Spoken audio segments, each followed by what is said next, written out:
खत्म करना चाहती। और मैं रिजर्वेशन से नहीं आया सितंबर साहब, जैसा आप पढ़ के आए वैसे मैं यहाँ आया हूँ। मैं फर्स्ट क्लास फर्स्ट हूँ, मैं कभी रिजर्वेशन से नहीं आया। और यहाँ जो लोग बैठे हैं वो कभी भी इन 80% लोगों की बात को नहीं उठाते, वो सबकी बात उठाते हैं, लेकिन हिंदुस्तान के ये गरीब लोगों की बात उठाने का ताकत नहीं करते। सुषमा जी नहीं उठाती, आपने उठाते, और मुझे तकलीफ होती है कि मैं हर बार खड़ा होता हूँ। नहीं तो इस सदन में आपको पता चल जाए कि आप कितने हैं और हम लोग कितने हैं, हम कितने हैं ये पता चल जाए आपको। लेकिन ये दर्द और तकलीफ में भरे हुए, इनके पास जबान नहीं है, ये बोल नहीं पाते हैं। आप जो है वो रोज इनके खिलाफ, रोज आपकी सरकार, रोज आपका व्यवस्था इनसे षड्यंत्र करती है। इससे अच्छा है आप इसको खत्म कर दो। क्यों जबरदस्ती चला के रखते हो? एक तरफ आप लोगों को बताते हो ये उठ गए, 4.5% ग्रुप ए में देते हो आप, एक ज्वाइंट सेक्रेटरी नहीं, एक सेक्रेटरी नहीं, पूरी की पूरी आबादी में। और यहाँ आप कहते हो कि ये कुछ लोगों ने खा लिया। अरे खाने वाले बताओ, थाली में खाना नहीं रखते हो, वो बंटवारा करते हो। आप कहते हो रिजर्वेशन करना इसका उसका, लेकिन अगली बार भी ये छोड़ा नहीं जाएगा। हम 40 साल से आते फिर आएंगे यहाँ, लेकिन ये आप इस तरह का छल नहीं कर सकते, कपट नहीं कर सकते। आप कॉन्स्टिट्यूशन अमेंडमेंट लाइए, ये मुलायम सिंह, ये दारा सिंह, ये बालू, सब लोग के सुखे के संविधान संशोधन लाइए।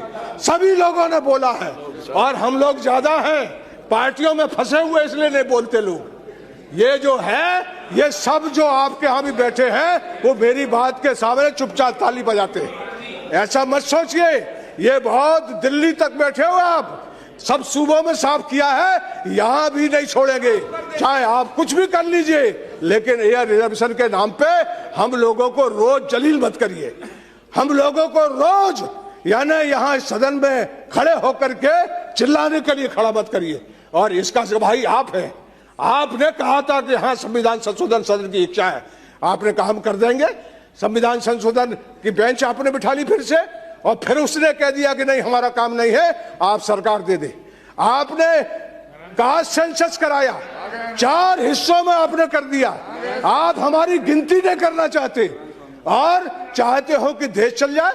ये बजट जो है वो मुट्ठी भर लोगों के लिए लाते हैं आप, हमारे लिए इस बजट में कुछ नहीं है। और आप थोड़ा बहुत बाबा साहब और महात्मा जी ने दिलाया था उसको रोज छीनते हैं, रोज छुड़ाते हैं, रोज दबाते हैं, रोज तबाह करते हैं।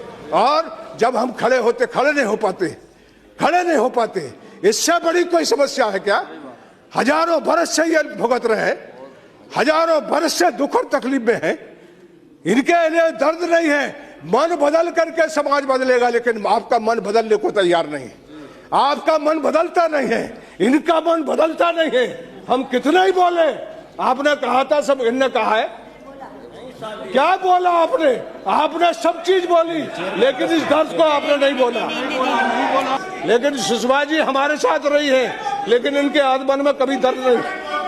क्या बात कर रहे हैं मधुमेह, डॉक्टर लोहिया, जयप्रकाश, इनके द्वारा ही आप बैठी यहाँ। महिलाओं के लिबरेशन की बात करते हैं। हिंदुस्तान की महिला शादी ब्याह जात के चलते गुलाम है, तोड़ो उस जात को। मैंने कहा कि अंतरजातीय शादी वालों को सुरक्षा दे दो, नहीं देते आप जो बताइए, ये माँ बहन बेटी के साथ जुल्म है, ये ऊपरी है, ये कितने कानून बनाना नहीं खत्म होगा। हिंदुस्तान में जात के चलते माँ को गुलाम करके रखा है आपने, तो जात बना के रखी है, और इसलिए ये देश तबाह है। जात ने तबाह किया, हजारों साल तक किसी के सामने जीत नहीं सके। इस पे कोई बात नहीं करता है। आप जातियों का लाभ उठाते रहते हैं। ये पूरी दिल्ली आपके मुट्ठी में, हर जगह आप हमको काटते हैं। और आपने क्यों पिछले सदन में, इसी सदन में एश्योरेंस दिया? क्यों आपने इसको बदला? क्यों इसको बदलना चाहते हैं? इस तरह के महात्मा जी और बाबा साहब अम्बेडकर के बीच में जो समझौता हुआ, उसको तोड़ने का काम फ्रॉम डे वन हुआ है। नहीं चलेगा आपका। सरकार बताए कि इस पर ये डीओपीटी का जो नोटिस है उसको वापस करो, आप तय करो। आपका डीओपीटी कौन होता है? यानी बाघ के सामने बकरी बांधना चाहते हैं आप? यानी जिन लोगों ने सर्वनाश करके रखा है, यदि आप, मैं यही आपसे कहूंगा, मुझे माफ करना अध्यक्ष जी, मैं बहुत एगोनी में और बहुत तकलीफ में बोला हूँ। धन्यवाद।